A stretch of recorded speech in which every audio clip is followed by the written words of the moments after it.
নমস্কাৰ, লৈ আহিছোঁ অন্য এটি ভিডিঅ'। মই পঢ়ি আছিলোঁ সুখী জীৱন গঢ়াৰ সাধনা নামৰ কিতাপখন। লিখক ডেল কাৰ্নেগী, অনুবাদক আমিনুৰ ৰহমান। আপোনাৰ প্ৰয়োজনীয় বস্তুটো আপোনাৰ নাই বুলি নাভাবিব। সম্ভৱতঃ আপুনি এতিয়া বৈদ্যুতিক বাতিৰ তলত বহি এই কিতাপখন পঢ়ি আছে। এই বৈদ্যুতিক বাতিৰ স্ৰষ্টা হ'ল টমাছ আলভা এডিছন।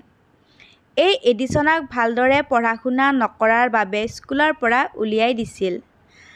প্ৰাথমিক শিক্ষা গ্ৰহণ কৰাৰ মনোযোগ বা যোগ্যতা তেওঁৰ নাই। আনৰ এই মতামত তেওঁৰ ওপৰত জোৰ কৰি জাপি দিয়া হৈছিল।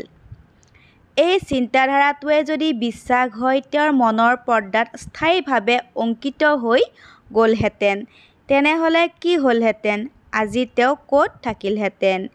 পৃথিৱীৰ আৰু স্বয়ং তেওঁৰ নিজৰ সৌভাগ্য যে তেওঁ তেওঁৰ নিজৰ জীৱন নিজৰ মতানুযায়ী চলাই লৈ গৈছিল।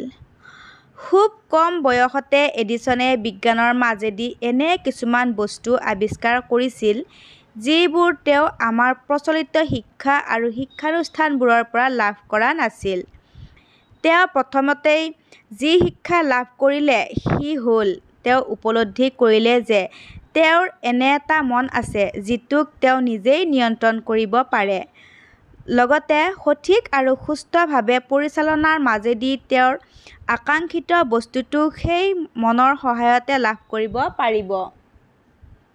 যি কি নহওঁক, তাৰ পিছৰে পৰা তেওঁ প্ৰযুক্তিবিদ্যাৰ প্ৰতি মনোযোগ দিয়ে আৰু এই বিষয়ত শিক্ষা গ্ৰহণ কৰি এই ক্ষেত্ৰত প্ৰতিষ্ঠা লাভ কৰিব বুলি মনস্থ কৰিলে। স্কুলৰ পৰা সুযোগ নাপালেও নিজে হাতে কামে নানা পৰীক্ষা-নিৰীক্ষা আৰম্ভ কৰি দিলে।